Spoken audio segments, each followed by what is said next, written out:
Good evening सभी को। एक बार फिर से आप लोगों का प्रथम क्लासेस की यूट्यूब चैनल में बहुत बहुत स्वागत है। हम लोग अभी Bihar SSC exam inter level जो एग्ज़ाम है और बिहार ये एसएससी कांस्टेबल का जो एग्ज़ाम है उससे रिलेटेड आपको यहाँ पे जो हम लोग ये मैथ्स और रीजनिंग का अभी सीरीज चल रहा है, ये आपको बहुत हेल्प करेगा। प्री में भी मेंस में भी जो है ना आपको बहुत हेल्प करेगा। आपका शायद क्वेश्चन नहीं छूटेगा अगर आप अच्छे से करते हैं तो, ठीक है, लेकिन प्रैक्टिस आपको बहुत करना पड़ेगा, ठीक है ना। तो चलिए यहाँ पे हम लोग इसको ज्वाइन करते हैं, ठीक है, इसको स्टार्ट करते हैं और जो भी आपके मित्र हैं उसको आप शेयर कर सकते हैं, वो भी इसका बेनिफिट ले सके।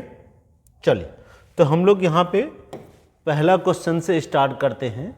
अब यहाँ पे कह रहा है कि यदि 5/8 का 184 into 15 divide by 5 plus K is equal to 513 divide 9 plus 435 है, तो के का मान पूछ रहा है।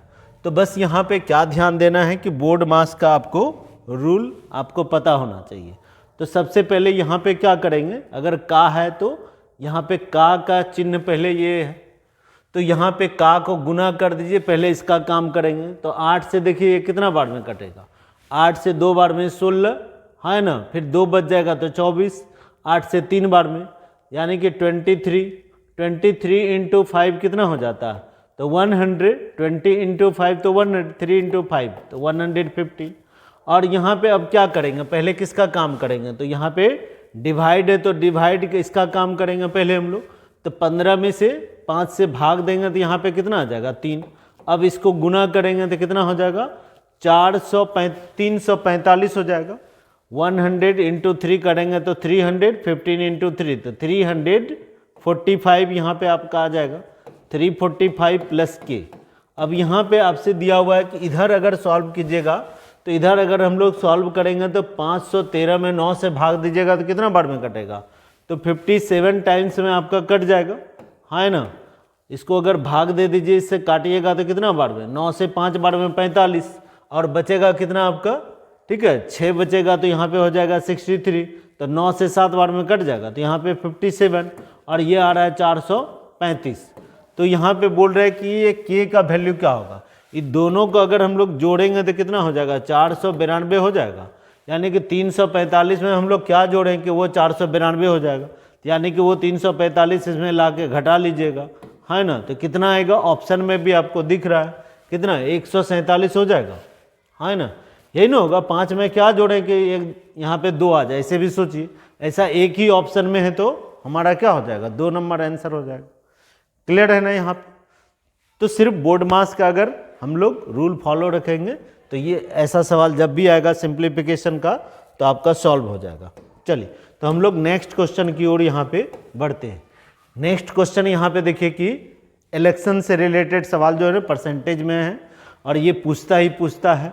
तो यहाँ पे देखिए कि क्या कह रहा है आपको, 2 नंबर जो सवाल है इसमें दिया हुआ है कि 2 कैंडिडेट के बीच में एक इलेक्शन में कह रहा है कि 80% मतदाताओं ने अपना जो है ना वहाँ पे वोट कास्ट किया, ठीक है, और जिसमें से कह रहा है कि 5% मत जो है ना वो इनवैलिड घोषित हो कर दिया गया।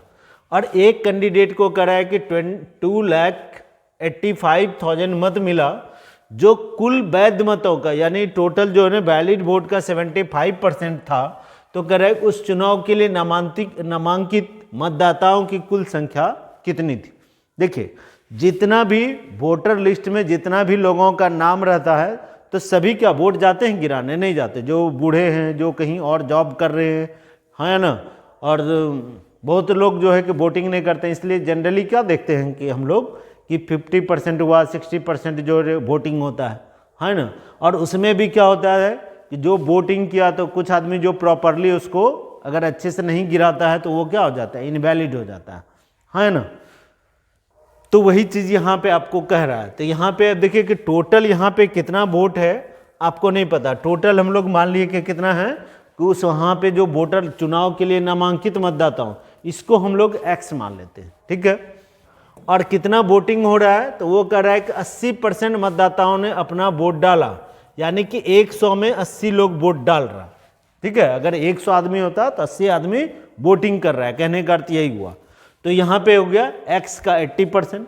हम तो ऐसे बनाते तो मने मन भड़वली बनाते, तो इसको 100 मान के ही बनाते, ऐसे बन जाता। ठीक है, लेकिन आप लोगों को अभी थोड़ा सा प्रॉब्लम करेगा, तो इसे हम लिख के बना रहे हैं कि ये x हम लोग क्या माने कि नामांकित मतदाताओं की कुल संख्या हम लोग कितना माने, तो x मान ली। जितना टोटल वोटर है उसमें से 80% आपको क्या बोल रहा है कि उतना वोटिंग हुआ, यानी कि इतना लोग गिराया। 100 अगर टोटल, नीचे वाला मतलब क्या टोटल, तो 100 में 80 आदमी वोट किया, कहने का अर्थ यही है। और जिसमें से कर रहा है कि 5% जो है ना अवैध हो गया, तो वैलिड वोट कितना होगा। ठीक है, 5% परसेंटेज में सबसे बड़ा क्या 100%, तो 5% अगर आपका इनवैलिड हुआ तो वैलिड वोट कितना होगा, तो 95% हो जाएगा, है ना। तो ये यहाँ पे हम लोग लिख दिए क्या, वैलिड वोट। तो वैलिड वोट इतना हो गया आपका क्या, वैलिड वोट 95%। अब कह रहा है कि एक उम्मीदवार को 2,85,000 मत मिला, जो उस वैध मतों का 75%, ये जो है ना, ये जो वैलिड वोट है इतना, इसका कह रहा है कि ये 75% है। कौन, तो ये 2,85,000 जो है ना, ये है ना, इस तरह से। तो इसको एक लाइन में सॉल्व कीजिएगा तो क्या बन जाएगा, हाँ है ना। तो ऐसे एक लाइन में अगर हम लोग कभी क्या करेगा, कभी आप वो वाला देगा तो ये पूछेगा, और ये देगा तो कभी वो पूछेगा, यही जनरली आपको करता है। ठीक है, तो बस यहाँ पे जिधर जो नहीं है वहाँ पे x मान के हम लोग बना सकते। टोटल कितना वोटर है ये तो आपको नहीं पता है। ठीक है, तो यहाँ पे x मान के, अब यहाँ पे अगर इसको सॉल्व कीजिएगा, ठीक है, अगर इसको हम लोग सॉल्व करेंगे तो आपका इजीली क्या होगा, x का वैल्यू निकल जाएगा। तो अगर यहाँ पे चलिए हम लोग काटते हैं, इसको थोड़ा सा देखते हैं, लेकिन इतना काम तो आप लोग खुद कर सकते हैं। जब ये कंसेप्ट सिखा दिए ना, ये सब तो बच्चा वाला काम है, ये आप लोगों को खुद कर लेना चाहिए। देखिए 80% है, तो इसको हम लोग कैसे काट सकते हैं। 80% 20 से कटेगा 4 बार में, 20 से कितना बार में कटेगा, 5 बार में कट जाएगा। और 75% को हम लोग कैसे काट सकते हैं, 75% को यानी कि हम लोग 3/4 बोल सकते हैं।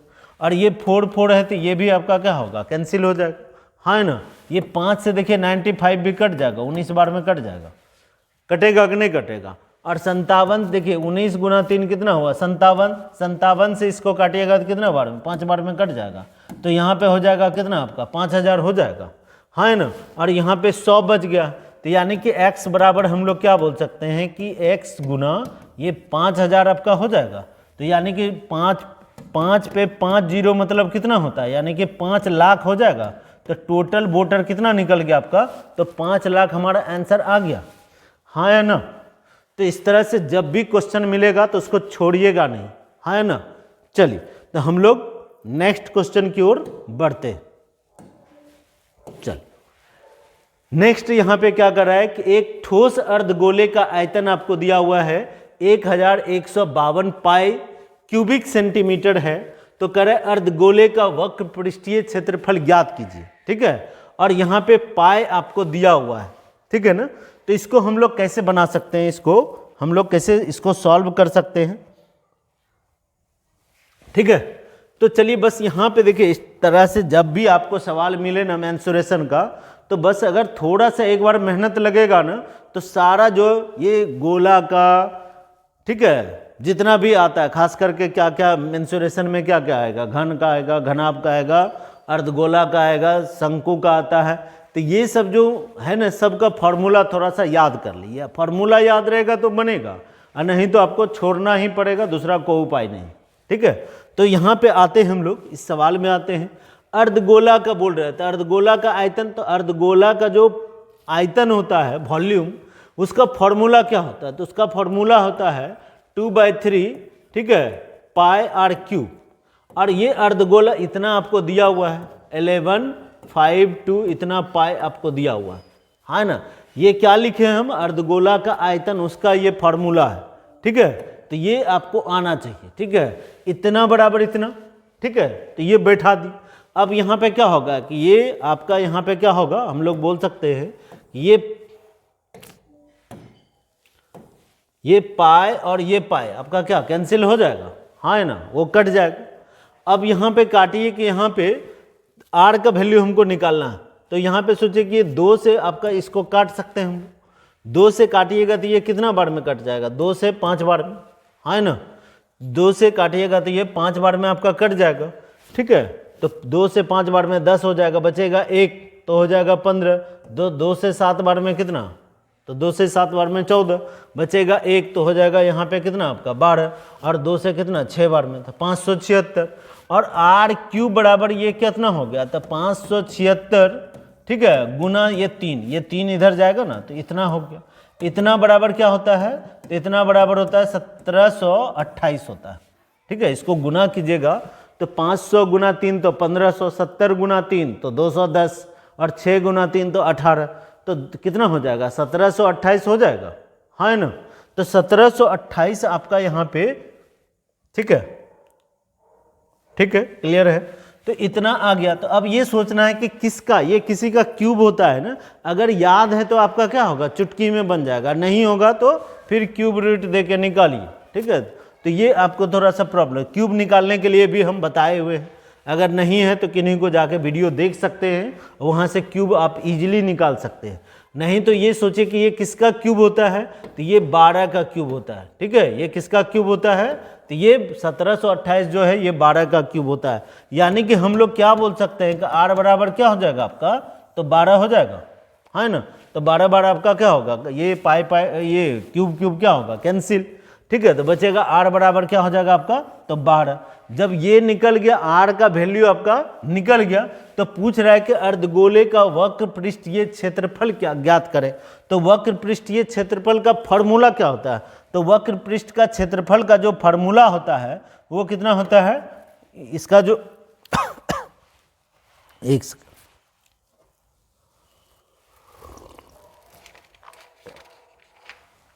देखिए, वक्र पृष्ठ का जो क्षेत्रफल का फॉर्मूला होता है तो वो कितना हो जाता है हम लोगों का? वो होता है पाई आर स्क्वायर, ये नहीं होता है, ये 2 पाई आर स्क्वायर ऐसे होता है। तो ये होता है क्या? ये वाला जो आपको फार्मूला है ना वक्र पृष्ठ का, तो 2 पाई आर स्क्वायर। आंसर यहाँ पे क्या देख रहे हैं? पाई में है ना। तो पाई में है तो पाई को इसी तरह से रहने दीजिए, ठीक है। आर का यहाँ पे 2 गुना, ये 2 गुना पाई ऐसा ही रहने दीजिए, ठीक है। क्योंकि पाई हम यहाँ पे देख रहे हैं दिया हुआ है, तो इसलिए 22/7 यहाँ पे नहीं लिखेंगे, ऐसे रख दे। आर का कितना निकाले हैं? 12, तो 12 गुना 12 यानी 12 का स्क्वायर 144। 144 गुना 2 करेंगे तो कितना हो जाएगा? 288, और 288 पाई हो जाएगा। तो यानी कि क्या हो जाएगा आपका आंसर? क्या होगा? तो यहाँ पे 2 नंबर आपका आंसर हो जाएगा, हाँ है ना। बस फॉर्मूला आना चाहिए, अगर वो आता है तब तो हमसे भी बनेगा, नहीं तो हमसे भी नहीं बनेगा, ठीक है। नहीं तो फिर बहुत मसंगत करना पड़ेगा। चलिए, तो नेक्स्ट क्वेश्चन की ओर हम लोग बढ़ते हैं।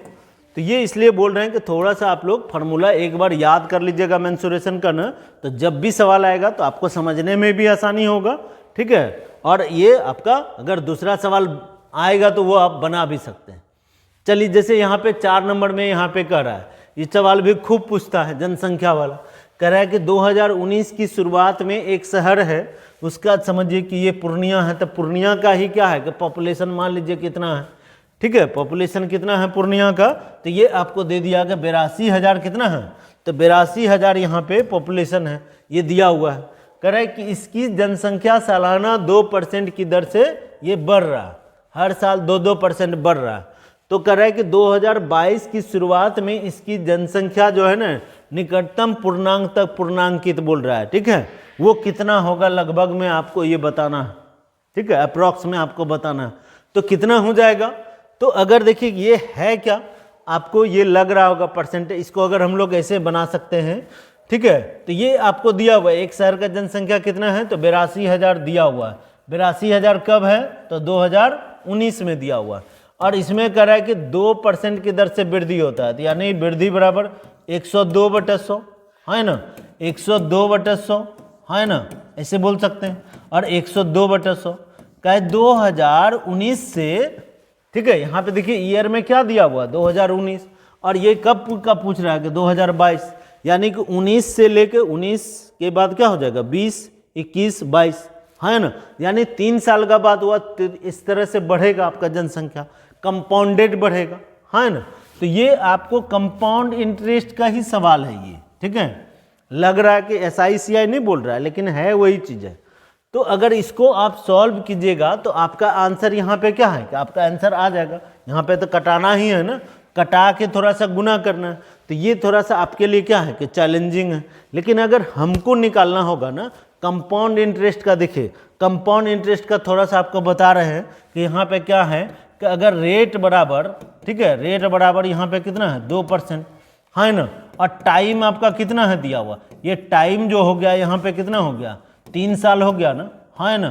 तो यहाँ पे जो CI बराबर हम लोग जानते हैं ना, ठीक है, ठीक है, रेट 2% हो, टाइम 3 साल हो, तो CI कितना होता है, तो ये होता है 6.1208 इतना परसेंट होता है, ठीक है, इतना परसेंट होता है। कितना होता है 6.1208 इतना परसेंट होता है। आपसे क्या पूछ रहा है कि लगभग ही ना पूछ रहा है, तो लगभग में जाइए ना, आंसर निकल जाएगा। इतना आपको करना भी नहीं पड़ेगा, इतना तो ये 3 जीरो तो काट दीजिएगा, लेकिन इसके बाद आपको गुना करने में जो है ना आपको यहाँ पे पसीना छूट जाएगा, ठीक है। आप काटिएगा, गुना कीजिएगा, देखिएगा कितना भारी हो जाता है। लेकिन अगर ये चीज़ अगर याद है ना, एक बार याद कर लीजिएगा ना, तो फिर इस सब सवाल क्या होगा, चुटकी में बनेगा, ठीक है। तो चुटकी में बनेगा तो इसका कितना होता है, तो इतना परसेंट ही ना वृद्धि होगा। यानी मानिए लगभग इसको हम लोग क्या बोल सकते हैं, 6.1208 को क्या बोल सकते हैं, 6.6% बोल सकते हैं। तो 6% सोचिए कि 82,000 है, 82,000 का 6% कितना होगा, 82,000 का सोचिए ये टोटल क्या हो गया 100%। तो इसका अगर हम लोग बोलेंगे 1% कितना होगा, 10% देखिए कितना होगा 8200 हो जाएगा, ठीक है। 10% कितना होगा तो 8,200 हो जाएगा, और 1% कितना हो जाएगा 820, ठीक है। 1% कितना होगा तो 800, ये वाला हो जाएगा 820, ठीक है। क्यों, कोई भी नंबर होता है ना 100%, तो 100% बराबर हो गया यहाँ पे 82,000। तो यहाँ पे अगर एक जीरो इधर से हटेगा ना, तो इधर भी एक अंक पहले डेसिमल लगा दीजिए, ठीक है। तो 8200, 1% होगा तो कितना हो जाएगा 820। ये बड़ा काम का चीज़ है, ठीक है। तब तो ये ग्राफ वगैरह आपसे बनेगा नहीं तो बड़ा प्रॉब्लम करेगा, ठीक है। लिख लिख के सब चीज़ बना नहीं सकते हैं। तो यहाँ पे आप समझिए कि 1% अगर 820 होगा तो 6% कितना होगा, 800 गुना 6 करेंगे तो 4800 ऐसे हो जाएगा। अब 20 गुना 6 करेंगे तो कितना हो जाएगा 120। 4800 और 120 कितना हो जाएगा 4920, है ना। तो 82,000 में अगर सोचिए कि 82,000 है, उसमें ये 4920 यानी कि लगभग हम लोग अगर ये 5,000 को ऐड कर देंगे तो कितना हो जाएगा, ठीक है। 82,000 में लगभग ये 82, तो यहाँ पे अगर आप ऐड कर दीजिएगा, ठीक है, तो यहाँ पे 5,000 अगर ऐड कीजिएगा, ऐसा ही समझिए अगर 5,000 ही ऐड करेंगे तो कितना हो जाएगा हमारा, तो 87,000 के आसपास आ जाएगा, है ना। तो 87,000 वाला कौन है, आंसर कौन है यहाँ पे, 87,019 है। तो हमारा आंसर क्या होगा, तो हम लोग ऐसे मार देंगे। आ रहा समझ में। तो ये थोड़ा सा समय के साथ आपका डेवलप होगा, ठीक है। जब ये CI SI का सवाल जो रहता है ना, तो वहाँ पे थोड़ा सा ट्रिक बेस्ड ही आपको ये सब सवाल बार बार आपको आएगा।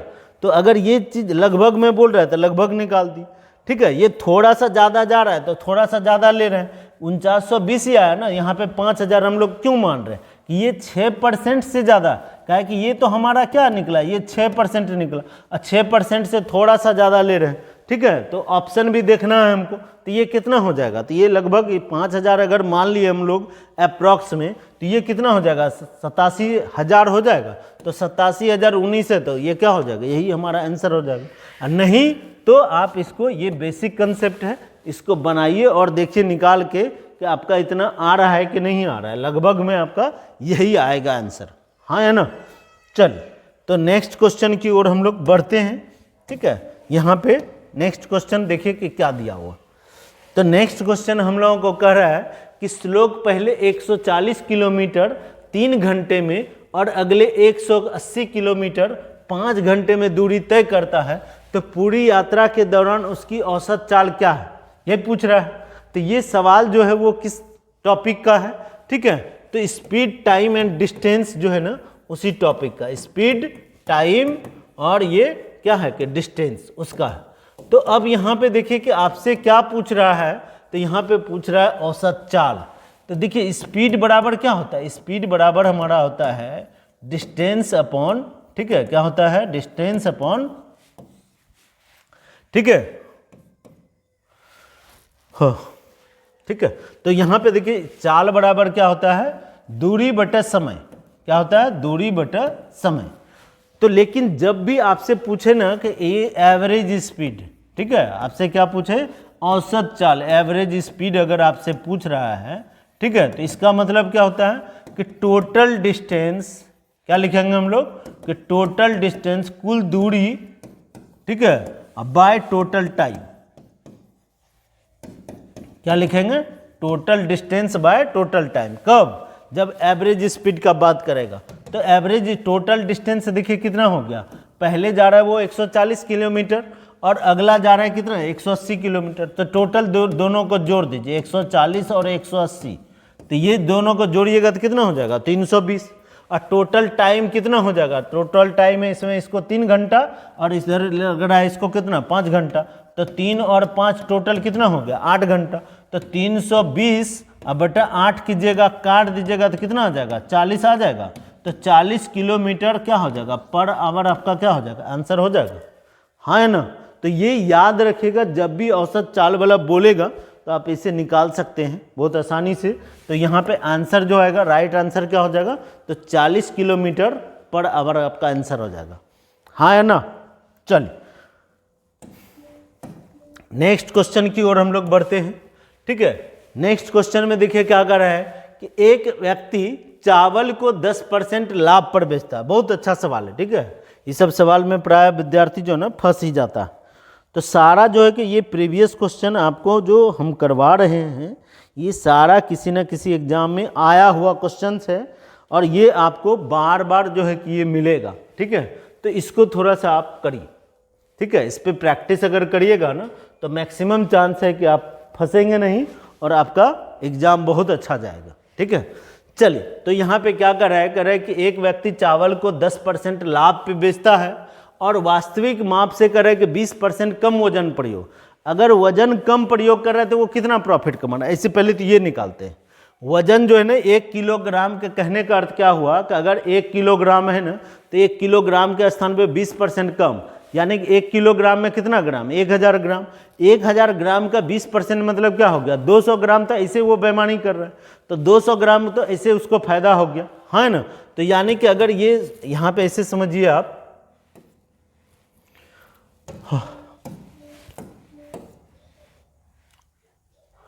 ठीक है, इसको ऐसे समझिए आप। अरे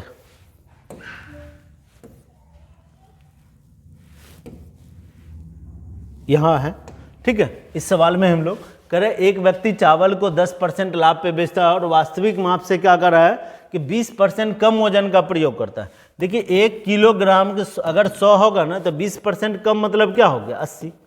अगर ये पहले कितना था, 100 था, तो अब ये कितना दे रहा है हमको, तो 80 दे रहा है, हाँ ना। तो इससे ये 20% कम है ना, हाँ या ना, ये 20% कम है। तो यहीं पे जो फायदा होगा क्या हो जाएगा, प्राइस का जस्ट उल्टा क्वांटिटी रहता। तो यहीं पे जो फायदा हो जाएगा, ठीक है, तो यहाँ पे इसको कितना फायदा होगा देख लीजिए। इधर जो 20 बढ़ाए वृद्धि जो होगा तो ये कितना वृद्धि हो जाएगा, तो 20 वृद्धि होगा, वृद्धि किस में होगा, तो कम वाले में। तो 80 गुना 100 करिएगा तो सोचिए कितना वृद्धि होगा, 25% हो जाएगा, हाँ है ना। तो 25% तो ऐसा ही उसको फायदा हो रहा है, कहे 20% वो कम दे रहा है, 1 किलोग्राम नहीं दे रहा, वो 800 ग्राम ही दे रहा है। तो ऐसे इसको शॉर्टकट में कैसे हम लोग बनाते हैं कि अगर 1 किलो था तो दे रहा है कितना आपको, 80% दे ही दे रहा है, हाँ है ना। अगर 100 था तो वो 80 दिया, हाँ ना। तो यहाँ 100 जाने में कितना इसको बेनिफिट होगा, ठीक है, कितना इसको वृद्धि करना पड़ेगा, तो यहाँ से निकाल रहे हैं। तो वृद्धि कितना करना होगा, 20। जब भी वृद्धि होता है किस में, तो कम वाले में। तो 20/80 करेंगे, इसको काटिएगा तो कितना आ जाएगा, 1/4। इसको काटिएगा तो कितना, 25% आएगा। तो 25% फायदा तो वो ऐसे कमा रहा है, हाँ ना। और कह रहा है कि 10% लाभ पर भी बेच रहा है, जितना दाम है ना उससे 10% लाभ पर भी बेच रहा है। तो इसको हम लोग कैसे बना सकते हैं कि अगर 100 रुपया दाम होगा ना तो इसको 10% लाभ होगा, तो ऐसा ही 110 होगा, हाँ ना। और उधर 125% इधर कमा रहा है, तो 25% अगर इधर कमा रहा है तो देख लीजिए कि कितना, ये काट दीजिए, ये कट जाएगा, ये 0 और इसको थोड़ा सा काट देते हैं, 25 से 5 बार में, 25 से 4 बार में, ठीक है, तो यहाँ पे अगर काटिएगा तो कितना हो जाएगा, ठीक है, इसको अगर काटिएगा तो ये कितना हो जाएगा आपका, तो 550/4, इसको काटिए, देखिए कितना आता है 550 बटा, हम तो इसे शॉर्टकट ही करेंगे, ऐसे आपको बताने के लिए कर रहे हैं। अब इसमें भाग दीजिए, 550/4 कीजिएगा तो कितना आ जाएगा,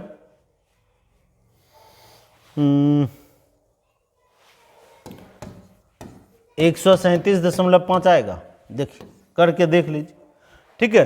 तो 100 था तो 137.5 आया, तो यानी कि वृद्धि कितना हो जाएगा, तो 37.5% वृद्धि हो जाएगा, ठीक है। तो शॉर्टकट में इसे समझिए कि ये 10% ये वृद्धि है और प्लस 25% ये वृद्धि है। अब टोटल जो वृद्धि होगा तो कितना होगा, तो ये 10 गुना 25 ऐसे भी कर सकते हैं हम लोग, 2200, ये भी ट्रिक है, ठीक है। तो यहाँ पे काट दीजिएगा तो कितना हो जाएगा, 250/100 कीजिएगा तो यहाँ पे कितना, देखिए 25 और 10, तो ये हो गया तो कितना 35, और प्लस यहाँ हो गया 2.5, ये प्लस में अगर आ जाए तो समझिए वृद्धि, और माइनस में आ गया तो क्या होगा, कमी। जब भी ऐसा होगा तो यहाँ पे टोटल कितना हो जाएगा, 37.5% उसको क्या होगा, तो उसको वृद्धि होगा, है ना। या तो आप ऐसे बनाइए या तो ऐसे समझिए, तो हमारा जो राइट आंसर क्या हो जाएगा यहाँ पे, तो 2 नंबर हमारा क्या होगा, राइट आंसर, है ना। तो इसको समझिएगा बढ़िया से, सब टाइप का सवाल जो है ना आपको जल्दी फंसाता बहुत है एग्जाम में, ठीक है। चावल को 10% लाभ पे बेच रहा है, मतलब जितना प्राइस है ना उससे 10% अधिक, तो वहाँ 10% प्रॉफिट कमा, ये 2 बार प्रॉफिट कमा रहा है। एक बार जब कम वजन दे रहा है तो वहाँ कितना कमाया, तो वहाँ कितना कमाया 25%, है ना।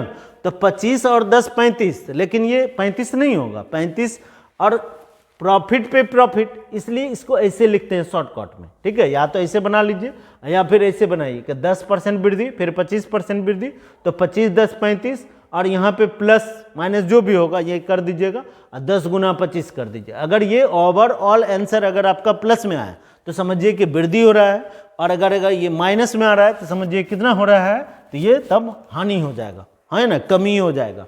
क्लियर है। तो इसको अगर प्रॉब्लम होगा समझने में तो एक बार वीडियो को और फिर से देखिएगा, ये क्लियर हो जाएगा, ठीक है। लेकिन जब भी ऐसा सवाल मिले ना तो छोड़िएगा मत। चल तो आगे हम लोग बढ़ते हैं नेक्स्ट क्वेश्चन की ओर, ठीक है। नेक्स्ट क्वेश्चन में देखिए क्या लिखा हुआ है, कह रहे किसी उत्पाद का विक्रय मूल्य ऐसा है कि विक्रेता को क्रय मूल्य पर कह रहा है कि 20% का लाभ होता है, ठीक है। तो विक्रय मूल्य का क्रय मूल्य से अनुपात बताइए क्या होगा, ठीक है। तो ये तो ऑप्शन ए पे बन जाएगा कि कहाँ पे लाभ हो रहा है।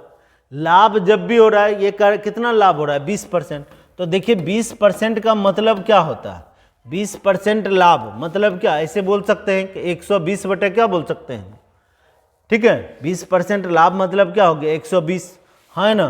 तो ऐसे इसको काट सकते हैं, तो ये 6/5 हो जाएगा, तो आंसर कौन हो जाएगा, यही 3 नंबर हो जाएगा, है ना। तो यही बोल रहा है कि विक्रय मूल्य का क्रय मूल्य, यानी क्रय मूल्य हो गया 5 तो विक्रय मूल्य क्या हो गया 6, है ना।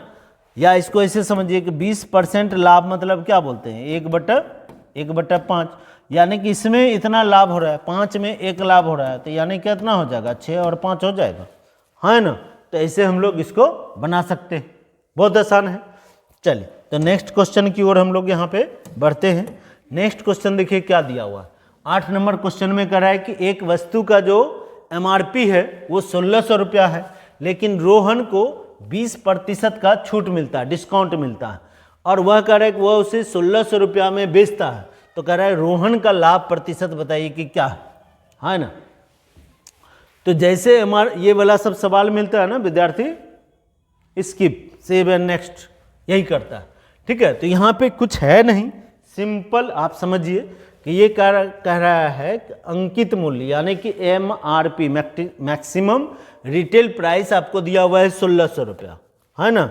मैक्सिमम रिटेल प्राइस कितना दिया हुआ है, तो 1600 रुपया आपको दिया हुआ है। देखिए छूट किस पे मिलता है, जब भी कोई दुकानदार अगर छूट देता है तो वो किस पे देता है, MRP पे ही छूट देता है ना। तो छूट दिया वो कितना 20%, तो 20% छूट कितना हो गया, यानी सोचिए 1600 का 20, ऐसे समझिए अभी पढ़े कि 1600 का 10% कितना होगा 160, तो 20% निकालना है तो डायरेक्ट ऐसे निकाल सकते हैं, मन निकाल सकते हैं हम लोग, कितना हो जाएगा, तो 320 रुपये आपको छूट मिलेगा। ठीक है, कह रहा है कि वह 1600 रुपया में इसको बेच देता। ठीक है, तो यानी कि अब देखिए यहाँ पे समझिए आप, तो ये एमआरपी पे डिस्काउंट बराबर क्या होता है, एमआरपी पे डिस्काउंट बराबर क्या होता है, एसपी, हाँ है ना। तो एमआरपी पे डिस्काउंट बराबर जनरली क्या होता है, वो एसपी होता है। ठीक है, कोई चीज़ हमारे लिए अगर एसपी है तो किसी के लिए वही चीज़ क्या है, ठीक है, हमारे लिए अगर कोई चीज़ सीपी है तो किसी के लिए वही चीज़ क्या हो जाता है, एसपी हो जाता है, हाँ है ना। कोई बेच रहा है तो उसके लिए वो एसपी हुआ, हम खरीद रहे हैं तो मेरे लिए सीपी हुआ। तो यहाँ पे कह रहा है कि अंकित मूल्य 1600 रुपया, लेकिन वह रोहन को 20% छूट पे मिलता है। यानी कि रोहन जो उसको खरीदा होगा वो कितना में खरीदा होगा, तो 1600 माइनस 320 कीजिएगा तो ये कितना हो जाएगा, ये 1280 हो जाएगा, है ना। रोहन जो इसको खरीदा होगा कितना में, तो 1280 में। देखिए एमआरपी पे ऐसे जो डिस्काउंट होता है ना वो क्या होता है, एसपी होता है। ठीक है, यानी कि एसपी यानी कि उसके लिए हो गया, जो बेच रहा है ना उसके लिए यही चीज़ क्या हो गया, एसपी हो गया। लेकिन ये रोहन के लिए क्या हो गया, तो ये रोहन के लिए क्या हो गया, ये सीपी हो गया, है ना, ये समझना। तो रोहन खरीदा इसको कितना में, 1280 में, है ना। तो यहाँ और कह रहा है कि वह 1600 रुपया में इसको बेचता है। अब यहाँ पे कह रहा है कि रोहन इसी को, रोहन के बारे में ही कर रहा है, ठीक है, रोहन इसको कितना में बेचता है, तो 1600 रुपया में बेचता है ना, जितना में था इसका एमआरपी उतना में ही बेच रहा है। तो रोहन का कह रहा है कि यहाँ पे रोहन का लाभ बताइए, तो रोहन को लाभ तो यही 320 रुपया हो रहा है ना, है ना। 1280 में खरीदा और 1600 रुपया में बेच रहा है, तो रोहन को लाभ कितना हो रहा है, यही जितना उसको छूट मिला था वही हो गया। तो यानी कि यहाँ पे हम लोग तो लाभ प्रतिशत बराबर क्या लिखेंगे, लाभ प्रतिशत बराबर क्या, तो 320। अब बाय यहाँ पे क्या हो गया, सीपी। जब भी लाभ होता है या हानि होता है, ठीक है, प्रॉफिट या लॉस जब भी होता है किस पे होता है, सीपी पे। ठीक है, तो यहाँ पे गुना 100 कर दीजिए। अब सोचिए या तो इसको काट दीजिए, 320 से ये 1280 कितना, 4 बार में कट जाएगा, है ना। 3 चौक 1200, 20 चौक 80, 1/4। 1/4 बराबर कितना परसेंट होता है, 1/4 मतलब कितना होता है, 25% होता है। तो यहाँ पे कितना हो जाएगा, आपका आंसर क्या होगा, ये 25% हो जाएगा, हाँ है ना। क्लियर है। अगर डाउट होगा तो फिर से वीडियो को मेरा जो है ना आप रिपीट करके देखिए, आपको बिल्कुल समझ में आ जाएगा। चलिए नेक्स्ट क्वेश्चन देख रहे हैं हम लोग। नेक्स्ट क्वेश्चन क्या कर रहा है कि एक फल व्यापारी एक निश्चित मूल्य पर आम बेचकर 25% का क्रय के लाभ कमाता है। यदि वह प्रत्येक आम पे 3 रुपया अधिक मूल्य लेता है, यानी 3 रुपया अधिक में बेचता है, तो उसे कह रहा है कि 40% का लाभ होगा। तो कह रहा है एक आम का क्रय मूल्य ज्ञात कीजिए कितना होगा। ठीक है, इस टाइप का सवाल को, इसमें फंसना नहीं है, आपको एकदम सिंपल आपको समझा रहे हैं। ठीक है, एक साइड में क्या लिखिए, एक साइड में खरीदना, ठीक है, परचेज, और एक साइड में सेल, ठीक है, एक साइड में बेचना, है ना। अब इसका कितना दाम है, कॉस्ट प्राइस, ये आपको नहीं बता। कॉस्ट प्राइस समझ लीजिए कि X रुपया। ये क्या कर रहा है, 25% लाभ पर बेचता है। 25% लाभ मतलब क्या, 125। जब भी लाभ हो रहा है यानी कि 25% लाभ बोल रहे थे 100 प्लस, ठीक है, तो यहाँ पे 125 ऐसे हो जाएगा। 25% लाभ पर बेचने का बात बोल रहे थे, ऐसे लिख ली, है ना। कह रहे यदि वह प्रत्येक आम पे 3 रुपया अधिक लेता, अगर अधिक बोल रहा है तो यहाँ पे 3 रुपया जोड़ दीजिए, है ना। तो कह रहे उसे 40% का लाभ होता है, तब उसको कितना लाभ हो रहा था, 40% का अब लाभ हो रहा है। तो 40% लाभ मतलब क्या, 140 होता है, मतलब ये क्या हो गया, बराबर हो गया, हाँ है ना। इसको ऐसे ऐसा जब भी सवाल मिले ना, अगर यहाँ पे कम में बोलता तो यहाँ माइनस कर देते, है ना। इस टाइप का सवाल आपका बन जाएगा। अब सोचिए कि ये इधर आएगा तो क्या होगा, घटेगा। अब यहाँ पे इसको हम इधर लाएंगे तो क्या होगा, घटेगा, हाँ है ना। तो इसको घटाइएगा तो यहाँ पे 140%, ये 140% हो गया और ये 125% हुआ, तो डिफरेंस कितना हो गया। तो ऐसे डायरेक्ट हम लोग इस सवाल को ऐसे बनाते कि ये जो दोनों परसेंटेज दिया हुआ था ना, 40% और 25%, है ना, सीधा दोनों का डिफरेंस है। अधिक कम मतलब क्या होता है, अधिक कम मतलब जब भी मैथ में बोले उसका मतलब होता है डिफरेंस, है ना। तो ये 15% बराबर क्या हो गया, ये 3 रुपया हो गया। तो 100% बराबर क्या होगा, इसे निकाल सकते। 15% बराबर अगर 3 रुपया हुआ तो 100% बराबर क्या होगा, 20। इसका देखिए 5 गुना है ना, किसका 5 गुना, 100 होगा तो 20 का, हाँ है ना। नहीं तो बस यहाँ पे ये 15% बराबर क्या हुआ 3, तो पूछ रहा है कि 100% बराबर क्या होगा, ये नहीं होता परसेंटेज में सबसे बड़ा क्या 100, तो 100 इसको ऊपर ले जाइए, तो यानी कि 3 गुना क्या करेंगे 100, अब 15 को नीचे लाइएगा, 3 से कितना बार में 5 बार में, 5 से काटिएगा तो कितना 20 बार में हो जाएगा, तो यहाँ पे कितना आएगा आपका 20 हो जाएगा, हाँ या ना। तो इसको हम लोग कैसे बना सकते हैं, तो इसका आंसर क्या हो जाएगा, तो सी नंबर हो जाएगा इसका आंसर, हाँ या ना, क्लियर है। चलिए तो हम लोग नेक्स्ट क्वेश्चन की ओर बढ़ते हैं, ठीक है। अंतिम क्वेश्चन देखिए क्या कर रहा है, एक नाव स्थिर जल में 15 किलोमीटर प्रति घंटा की चाल से चल रही है और कह रहा है कि धारा की चाल जो है ना वो 3 किलोमीटर प्रति घंटा है। नाव को धारा के विपरीत दिशा में 6 किलोमीटर की दूरी तय करने में कह रहा है कितना समय लगेगा। तो ये किसका सवाल है, बोट एंड स्ट्रीम का सवाल है ना। तो ये लास्ट क्वेश्चन है आप लोगों का, तो चलिए इसको देखते हैं, एकदम चुटकी में बन जाएगा। तो इसका आंसर आना चाहिए क्या, तो इसका आंसर होना चाहिए हम लोगों का राइट आंसर जो होना चाहिए इसका, तो ये आपका राइट आंसर क्या हो जाएगा, तो ये 30 मिनट आपका राइट आंसर हो जाएगा। चलिए देखते हैं कैसे। अब यहाँ पे देखिए कि स्थिर जल में, तो शांत जल में नाव का चाल कितना है 15, एकदम जैसे तालाब का पानी क्या होता है स्थिर होता है, ठीक है। तो शांत जल में वो 15 किलोमीटर प्रति घंटा यानी कि 1 घंटा में 15 किलोमीटर वो जा रहा है, ये आपको दिया हुआ है, ठीक है। और कह रहा है धारा का यानी कि पानी का जो चाल है ना, अगर नदी में जाएंगे तो वहाँ क्या होगा, पानी का चाल कह रहा है कि 3 किलोमीटर, तो पानी का चाल कितना हो गया, तो 3 किलोमीटर, है ना। तो यानी कि अगर दिशा में जाएंगे तो कितना हो जाएगा 18 किलोमीटर पर आवर हो जाएगा, ठीक है। और यही अगर विपरीत में जाएंगे तो क्या होगा, घट जाएगा। तो 15 में से 3 जाएगा तो यहाँ पे कितना होगा 12 किलोमीटर पर आवर हो जाएगा, है ना। तो यहाँ पे आपसे क्या पूछ रहा है, ये विपरीत वाला, तो ये वाला नहीं कीजिएगा, ये समझिएगा आप, ये शांत जल में हो गया x और धारा का चाल हो गया y। तो दिशा में अगर जाएगा, ठीक है, यानी कि अप स्ट्रीम में अगर बात करेगा, ये डाउन स्ट्रीम का बात करेगा तो क्या करेंगे, जोड़ देंगे, ठीक है। और अप स्ट्रीम का बात करेगा तो क्या करेंगे हम लोग, माइनस कर देंगे। शांत जल में से इसको क्या करेंगे, घटा लीजिएगा, तो ये क्या होगा विपरीत में।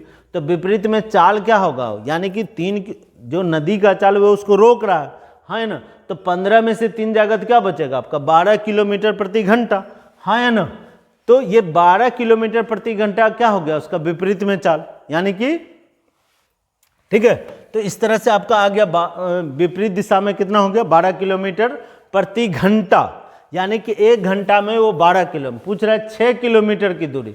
तो 6 किलोमीटर तो इसका आधा हुआ ना, 1 घंटा का आधा कितना होगा 30 मिनट होगा, तो यानी कितना हो जाएगा आपका 30 मिनट होगा, हाँ है ना। या आपसे क्या पूछ रहे हैं कितना समय लगेगा, समय का फॉर्मूला जानते हैं ना, वैसे बैठा दिया। अगर ऐसे समझ में नहीं आया तो आप ऐसे समझिए, समय बराबर क्या होता है, समय बराबर होता है मेरा दूरी बटा चाल, ये होता है ना। तो दूरी कितना है आपका, तो दूरी है आपका 6, चाल कितना है आपका विपरीत में चाल कितना है 12, काटिएगा तो कितना आएगा 1/2, इतना घंटा, है ना। इतना क्या हो गया आपका घंटा, घंटा को आंसर घंटा में दिया हुआ है क्या, मिनट में दिया हुआ, तो इसको मिनट में कन्वर्ट करेंगे तो किससे होता है 60 से गुना करना होगा, 2 से काटिएगा तो कितना बार में 30 बार में, यानी कितना हो जाएगा 30 मिनट, है ना। कैसा लगा आप लोगों को वीडियो, ठीक है, आप लोग ज़रूर बताइएगा, ठीक है। आप इसको अच्छे से करिए, सारा अच्छा क्वेश्चन है, इजी टू मॉडरेट है। आप इसको ज़्यादा मॉडरेट भी नहीं बोल सकते हैं, इजी ही, ठीक है, लेकिन बस आपको आना चाहिए। और प्री मेंस आपको भी जो है ना आप निकाल सकते हैं आसानी से। बिहार एसएससी का ऐसा नहीं कि खाली प्री निकालना है, तो आपको मेन भी क्लियर करना है, ठीक है। तो आपको ये वीडियो कैसा लगा, आप इसको 1 बार 2 बार जो है आराम से इसको बनाइए, प्रैक्टिस करिए, ठीक है। और लाइक शेयर कमेंट आप ज़रूर करते रहिए, अपने दोस्तों में इसको शेयर कीजिए, यह आपको बिल्कुल हेल्प करेगा। चलिए हम लोग मिलते हैं कल नेक्स्ट रीजनिंग की ओर, हम लोग रीजनिंग का क्वेश्चन कल करेंगे।